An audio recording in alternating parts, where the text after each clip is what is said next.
Apricot preserves is one of those really nice basic items in the pantry. It goes well on so many different things. You can have it on toast, on different desserts, waffles and pancakes, in oatmeal. So many different things will benefit from that sweet apricot flavor. I begin by washing the apricots to remove any residual sprays that could be on them. Then I blanch them in first hot water and then straight to cold water so that I can peel them off well. After that, I'll cut them in half and remove their pits. Now I'll take my 5 cups of halved apricots and put them into a deep pot, and I'll add 1/4 a cup of lemon juice and 4 cups of sugar over the top. Now I'll gently stir my apricots because I don't want them to get mashed up. I want them to stay pretty whole, but I do want them to have a coating of that sugar on top of them. I'll then place on a lid and put it in a cool location for the next 4 to 6 hours. Now I'll add 1/2 teaspoon of butter to the mixture. And it's just beautiful. You should see all of the syrup that's in here. And then I'll place this on the stove and I'll put it on high heat and rapidly bring it to the gelling point. The gelling point is 220 degrees minus 2 degrees for every 1,000 feet above sea level. So I'm at 1,200 feet, so I'll get mine up to 218 degrees. Now that it's up to 218 degrees, I'll fill my 1/2 pint jars up to 1/4 of an inch of headspace. Headspace is a space from the top of the food to the top of the jar. And it's just this lovely syrup-like consistency.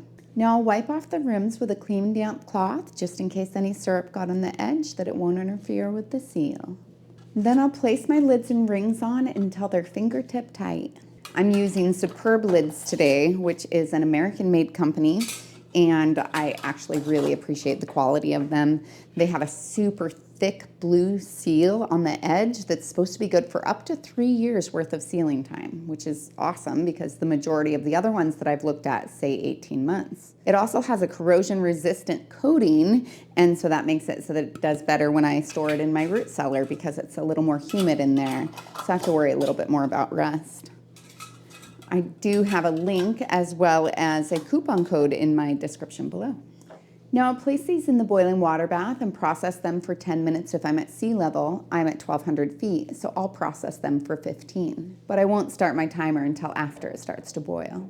Now that the timer's gone off, I turn off the heat, remove the lid, and let it cool for 5 minutes. I'll then place my jars on a heat-resistant surface about 1 to 2 inches apart so that they can cool quickly. I'll leave them there for 24 hours so that they can get a good seal. I can tell they have a good seal if the center of the lid has depressed down. If it has, then I remove the ring, wash it with hot soapy water, and I'll store them in a cool, dry, dark location like my pantry and use them in the next 1 to 3 years. If for some reason I have any that don't seal, I'll place them in the refrigerator and use them right away. Okay, so I just want you to get an idea. I mean, this is still warm. And it's pretty thick now, not as thick as say like a pectin jam, but pretty thick. You could definitely have this on some toast, not a problem. Or ice cream or a number of other desserts. One of the things that I've heard of a lot of people using this for is doing it as like a glaze for on fruit like strawberries. It's kind of fun.